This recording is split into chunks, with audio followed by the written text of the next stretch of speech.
Dear all, good morning. Let's start our next lecture. Topic from UNIT-1. The topic is the internet and its services.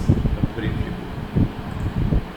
In the course we have just one line that the internet and its services. But here I am reviewing it for your enhancing understanding about the web.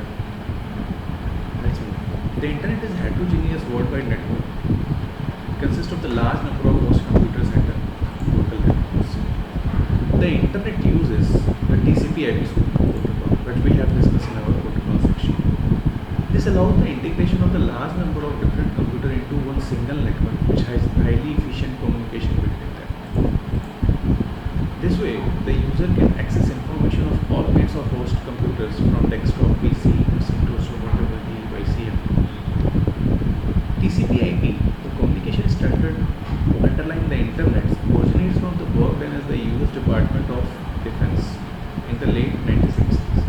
The first version of internet was built by the Department of Defense in 1969, consisting of just 4 computers, which we had discussed in our history. In 1982, a set of specification and protocols has been implemented, which is known as the TCP/IP, and reference to was there. There were 2 major elements. One was transmission control protocol and the internet protocol. The development and implementation of these TCP/IP stimulates massive growth process of the internet. By the late 1980s, it was estimated that the growth of the internet at least 15% per month and remained high for following years. By 1990, the connected internet could over 3,000 active networks, over 2,000 active networks, over 2 lakh computers, and by 1992 the host of internet was 7,27,000, doubling every 7 months. Okay, so various groups of users are connected to the internet, from universities to other education institutions, government agencies, military, and at an increasing number. Now, the thing is, this has been discussed in our previous topics like protocols governing and history of it. Here we are discussing what are the services we get from the internet. For that, first of all, have a little bit introduction how this connectivity is done. The most fundamental function of the internet is to pass electronic information from one computer to another. Okay, every computer on the network is identified by a 32-bit internet address or IP number. This number is commonly represented as a 4 number joined by periods, and that is the internet uses these numbers to guide the information through the network routing. For human users, however, such numbers are usually difficult to keep in mind. Therefore, computers are also identified by domain names, which are to some extent similar to the mailing address. Special programs called name servers translate domain name into address names. Very important. So, basic part of the internet is pass the electronic information from one computer to another computer, and every computer has a 32-bit internet address or IP number, and that number is 32. Now we have a 64-bit as well. IPv6, this is IPv4. This number is commonly represented as a 4 numbers joined by periods. The internet uses these numbers to guide information through the network, that is routing. For human users, however, such numbers are usually difficult to keep in mind. Therefore, computers are also identified by the domain names, which are to some extent similar to the mailing address. Special programs called name servers translate domain name into IP address. These are the things we need to understand before jumping towards the internet services. Now, in 1993, the internet services is divided into the 2 parts. First is the communication services, and second is the information services. In the first group, internet mediates the communication between 2 or more individuals. Now, right now, WhatsApp, this Facebook Messenger, Gmail services, all those services comes within this group. The second, the users turns the internet service in search for some particular information. Communication service can roughly be compared twice.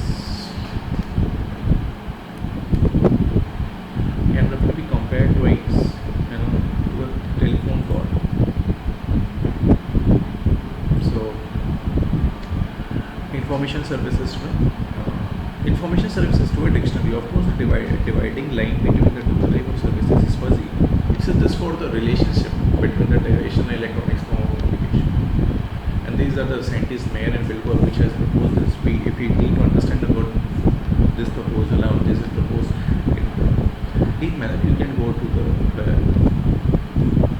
their research paper honest. The most important communication services on the internet are electronic and some derived services and net news like network, news what get on the internet.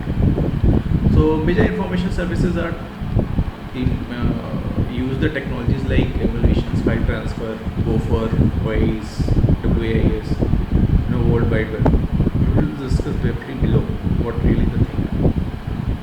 Let's move ahead for the communication services. What we have discussed that the electronic mail is the probably most important, popular and widely used network services. It can be viewed as an electronic equivalent to a regular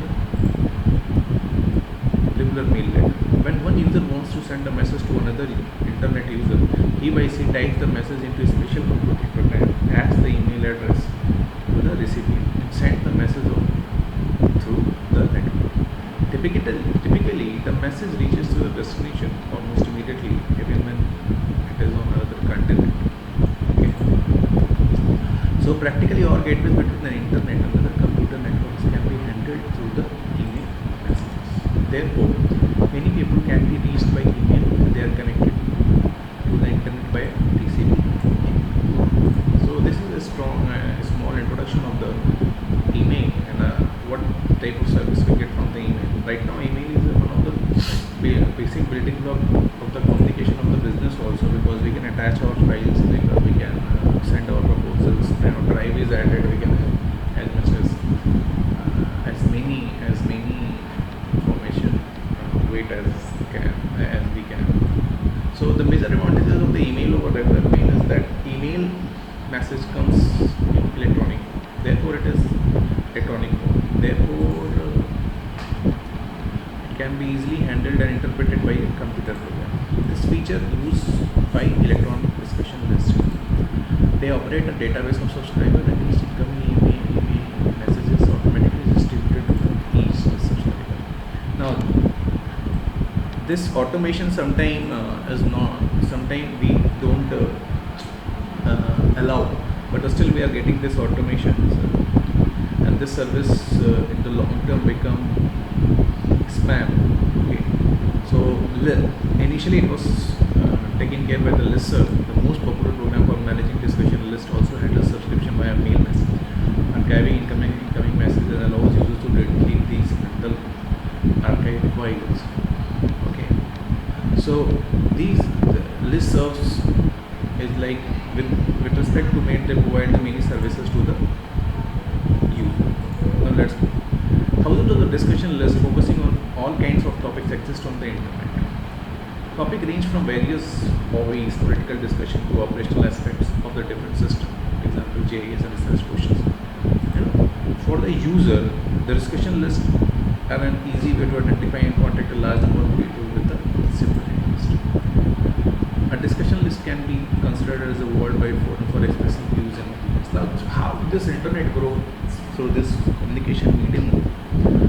We first of all get this then we try to create a discussion list, those Yahoo Messenger days where we have our discussion list. Now right now also we make group in the Facebook. While messages are automatically sent to all subscriber users, in the case of discussion list, one has to subscribe in order to receive the message. But sometime when we are not we haven't subscribed but we are getting message, that message known as the spam. Message and net news are distributed between a net of the servers. And right now many websites provide this. Initial days for net news, now many websites provide this. If you subscribe, you will get the information from that website. Messages are organized in hierarchical news groups. Incoming messages are stored particular period of time in public accessible area. Each user can connect to this area, can connect to the this area of browse through the stored messages. Okay, respond to any of them. This way, NetNews allows better overview of ongoing discussion, but require the user to actively connect to the respective area. And these were the things how this. Right now, we have discussed the working of the NetNews. In this way, how we engage ourselves in the initial days of the internet, and what is this information services of this let move ahead. One of the reasons for the creation of computer network is like the internet was give user to the remote computer allowed them to transfer files from one machine to another machine by electronic communication. So for this we typically demands protocols like Telnet and FTP for the file transfer protocol. In both services, the user specifies a specific remote host through IP number or domain that he by she wants to access. When the user has an account on this remote host, he by she can work there just like on a local machine. With Telnet FM, more and more internet sites allow outside users to access some of their information services. Typical examples of electronic library card like catalogs, campus information system, database application. Do the electronic cards catalogs practically or majorly US libraries and many university libraries or public access through the internet. Many sites learns largely specialized information system for network computing. So with the help of the internet and this protocol Telnet, we are able to create a catalog, electronics catalogs, campus informations, database for the application, database of the applications from which the users will able to connect with the different information system by setting at their place only. Okay, and the similar type of anonymous access available through the FTP as well. Many internet sites allow user to log into the anonymous through FTP. This way, the sites can make files publicly available. Whoever needs some of these files can download them through anonymous FTP. Right? Anonymous FTP sometimes when we need to verify the user, we don't go for the FTP, we go for the HTTPS and we verify them with the login ID and password. But sometimes when only people need to download that file and we are okay with that download, then we go for this way to tell them anonymous FTP. The system had led to use supply of freewares and shareware software that is distributed through this. Practically all network software is available in this way. But also information files, specifications of network standards, research papers, multimedia files, even the complete text of classical books can be accessed through FTP. One of the problem with the Telnet and FTP is that user has to know exactly which information can be found on which computer in order to be able to find it. Very important. That's where the Google come into the picture. For solving this problem only, Google comes into the picture, search engines comes into the picture. People begin to compile directories of network services, make them available electronically. The most important information in such directory was usually the IP number, domain name of the specific information service. Now that the internet knows where the requested service resides, why does not it connect me to it? So these things were taken care, and in the long term we got new technologies like search engines. In recent years, the programmers picked up the idea and developed a more intelligent internet services. These services try to provide necessary technical information from the user and let him or her use the internet as well as an information service. A good example is Gopher service. When a user starts by her Gopher client, it displays a menu for the user to choose from. And for each menu item, the client receives a descriptive name flag that identifies the types of information about where a network this information can be found, domain name, file name, and port number. The client displays only the descriptive name and an identifier for the type of information. This is all the user really needs to know when he by select the menu item. Gopher client connect to the respective computers and it will question information displayed to the screen. Now, understand, right now in this world, we just open our browser, type www.google.com and get everything. In the initial days, when the protocols were working, with the help of the telnet, FTP, Gopher. Okay, electronic gadgeting was there, electronic cataloging was there, but people need to know each and every specific information to get it. Right now, we need not to know. So, with the experience from 1993 to till date, it is around 27 odd years. In the 27, we achieved this feat that we need not to remember any domain or IP name. But and Gopher was one of the technology which give base to this new search models. Because all of the information types can be another Gopher menu, the simply concepts create a very flexible and efficient network service. We are talking about 1993 when internet was just a communication medium, and now we are providing the services on it. And right now all business is doing on it. But no, don't understand that. We just need to understand how this things grow. The menu item may be referred to as another Gopher menu, a plain text file, a binary file, a database inquiry, a module, a picture sound, a movie, even a telnet host. When this item is chosen, Gopher calls the local telnet client and supplies it with the IP number or domain name for the respective hosting of the respective host.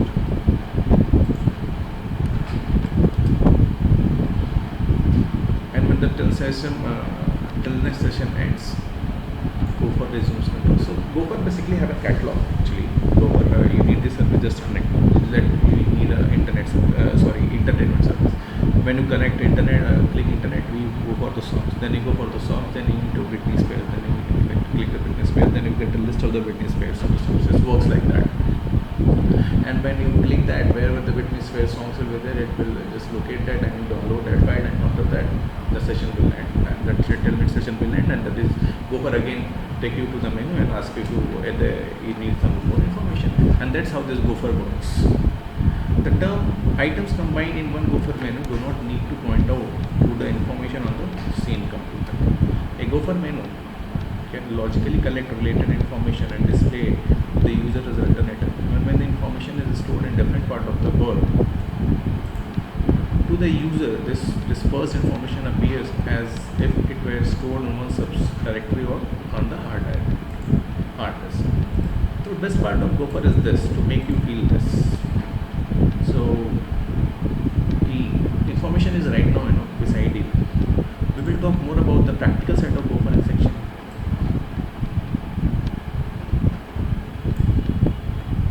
The user can move from one Gopher server to another and browse the information that is available. Okay, I will take this figure part.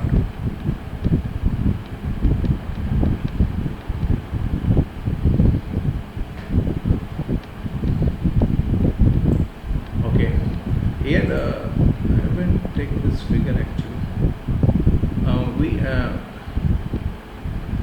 We have our Gopher server.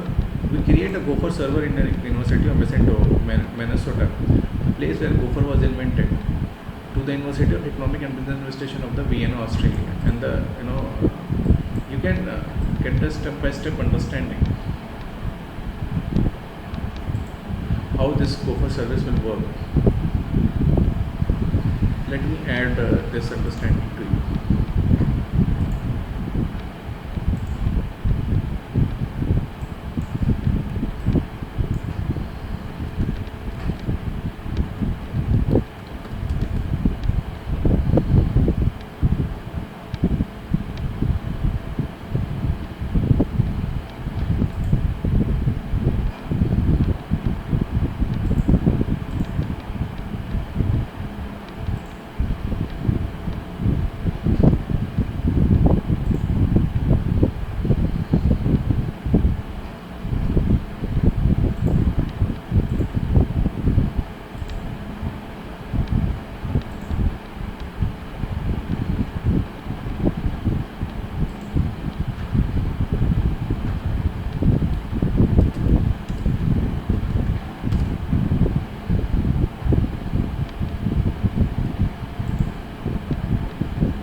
See, this is the gopher in menu, you know, and see how this gopher works. Information about computer information discussion, other gopher information service, phone book. Just need to collect this, you know, from university or Macintosh and get this information. But just we need to connect this, collect this. Finally, this will be able to connect with the different university campuses. So an important element in the gopher are queries to WAI's database. See, here the database things are shown. FTP sites, you know, computer information, search about villages and Santosha. Okay. So what is WAI? Is wide area information servers. So gopher connect with the help of wide area information servers. Okay. And wide area information service allows the full text search to the set of document. As a result of a database query, WAI is return pointer to the document or a parts of document and match the request indicator for the quality of the match.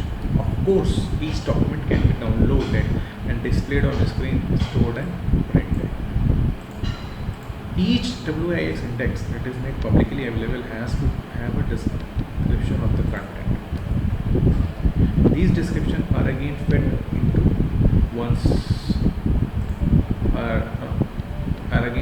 WIS database. This allows the user to query WIS for publicly available WIS database the match specific criteria. That's where there is a basic concept of www. The web allows everything a user can do with the gopher, and WIS and more with the tremendous flexibility. So gopher was a building block of the search engine. Gopher is the building block of the search engine. From figure we and this description we are able to understand. www is based on the hypertext links. This was the new concepts now. This was the concept, and now this how this technology works. www is based on the hypertext links. A concept well known example from the help system in the Microsoft Windows. The main difference is that www hypertext links will point to document, whereas anywhere on the internet, when the user activates such a hypertext link to the respective document, it is retrieved and displayed. It is important to note that a document can be a number of different text files, pictures, sound, music, as well as other internet services like Gopher, Wise, Telnet, NetNews, etc. This makes www an outstandingly general and flexible internet. Why www got famous? When we have a network of availability of various protocols, because www got able to connect with the database, and that and user don't need to be expert of technical tools to access those database. When the user follows hypertext links, retrieves another document. This new document may contain hypertext links to another other document with their own hypertext links and so on. So this is able to be taken care by hyperlinks through hyperlinks only, and this hyperlinks works on the HTML pages. In this way, users jump from one document to another and follow the argument the author of first document does not matter. The author of hypertext document can tie his work into an existing network of arguments, links to document stored somewhere else on the web. This makes web particularly attractive for the sites to application where reference to the existing reference to the existing document is important. In a hypertext document, a list of reference can be really come alive because you are able to connect with the direct with this hypertext link. You can connect anchored link. You can connect with the documentation of this research. Right now, in the internet, we are getting various services.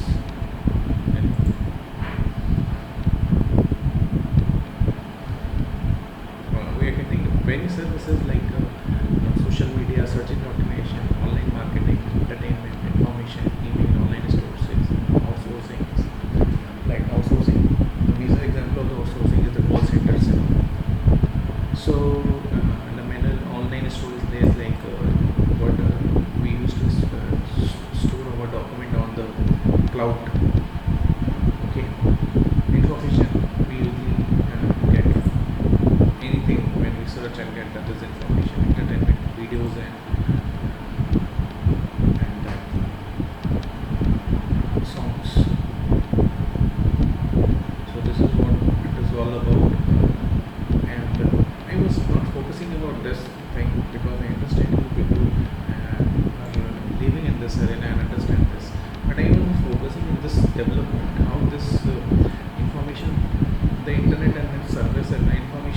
life.